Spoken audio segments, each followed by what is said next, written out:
August 17, 2017, 830 MPT by Josh Wigler. After 4 years in development, Marvel and Netflix ambitious The Defenders event series is finally here, assembling 4 different heroes and shows in one 8-episode endeavor.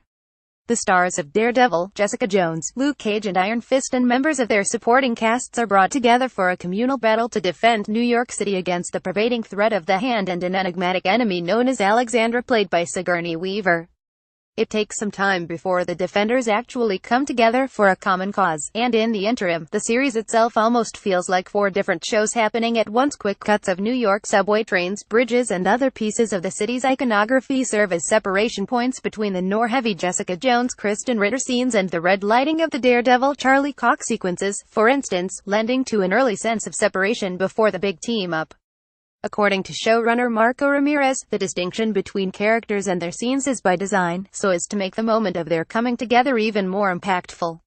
Here's what Ramirez told The Hollywood Reporter about those storytelling choices and more, including what the show owes to the Avengers, the decision to cast the series' antagonist in a fairly sympathetic light, and just how much viewers need to remember from the 4 different Marvel Netflix shows that have already passed.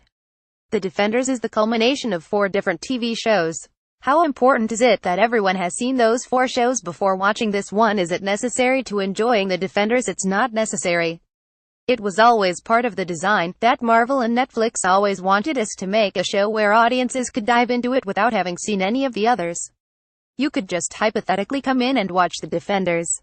With that said, if you have seen the other shows, the idea is to never make a show that's redundantly telling you something you already know about these other stories. That was the trapeze act of figuring out the writing, making sure to never be expository, but also make sure it wasn't a requirement that you would have to do 7 weeks of homework, or whatever the math is on binge-watching 5 seasons of television. So, if someone hasn't seen Iron Fist, for instance, they won't be lost on Danny Rand, Finn Jones, sure, yeah? Exactly. If you haven't seen any of the other shows, you should be able to pick up and figure out that that's how this person fits into this world. It could be your first show. Marvel has a corporate slogan in the comic books world, that every comic book is somebody's first comic. We tried to continue that here a little bit. You don't have to have seen the entirety of any of the individual shows in order to get this one. What was the biggest challenge of pulling this show together? The biggest challenge was that the tonal differences between all of the previous shows are so vast. That works to each of the show's credit. Jessica Jones is very different from Luke Cage, which is very different from Iron Fist, which is very different from Daredevil. When you then have to think about combining those in the same dish, it kind of feels like, wait a second. What's going on? But what the writers realized and the directors realized and I realized while running it is, the very problem of the show is the key to entering the show. Yes, it doesn't make sense that Jessica Jones and Danny Rand are sitting at the same dinner table. She should hear his story and say, that doesn't make any sense.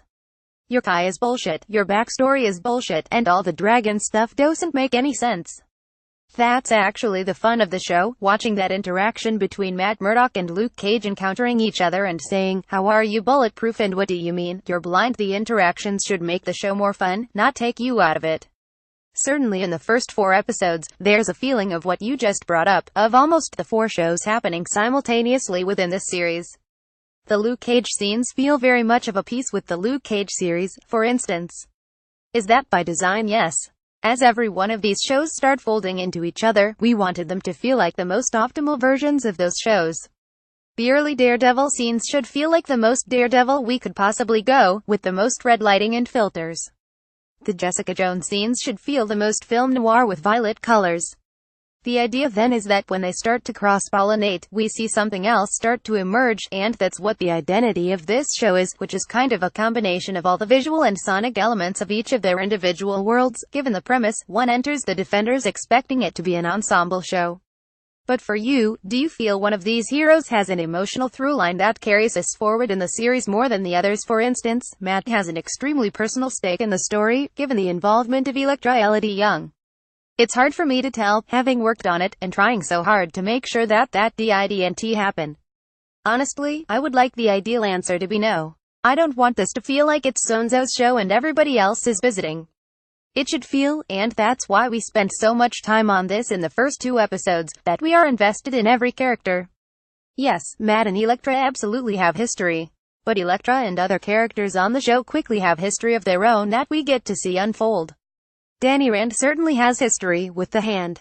While the Matt-Elektra relationship is very strong and is a very strong part of what makes the show tick, I don't think it's in any way the only backbone of the show. Sigourney Weaver plays Alexandra, the villain of the piece. When we first meet her, she's receiving bad news about her health. What was the goal in introducing your villain in a fairly sympathetic light? It was exactly that. It was about not painting her as a mustache-twirling villain who wants to do nothing but bad things to this city. Each of these shows have featured very compelling antagonists, whether that's Vincent D'Onofrio as Wilson Fisk or John Bernthal as Frank Castle or David Tennant as Kilgrave. There are a lot of very intellectually interesting people, some of whom aren't necessarily bad people. I would go as far as to not call them villains, they're just antagonists. They want the opposite thing that the heroes want, and that doesn't always make them bad. To me, it was important to introduce Alexandra in a way where she's actually vulnerable. She is not a supervillain. It was also very important to Sigourney. She wanted to play a character who wasn't two-dimensional. If she was a member of the Hand, she didn't want to be a nihilistic dark force. She wanted to really enjoy life. She wanted to enjoy living. She wanted to embrace the positive in what they're doing. This is the first time it's happening on Marvel TV, but it's not the first time a bunch of disparate heroes have joined together in a live-action Marvel project. How much did you look at the Avengers as inspiration for the Defenders, or did you consciously avoid that film as you were crafting the series when you have literally the footprints that the Avengers had? There's kind of no way to avoid the comparison and no way to avoid referencing it in the writer's room. It's an incredible achievement and a great story told really well. But to me, aside from that, in the formation of the show in the writer's room, it was important to me to talk about story templates and influences. We talked about The Dirty Dozen and Seven Samurai. We talked about movies and cinematic stories where characters came together who did not want to come together, who had their own infighting, but ultimately came together to fight something bad in some way. I would like to think the influences are wide in that way. Follow our coverage of Marvel's The Defenders for more interviews, news and deep dives. The Defenders.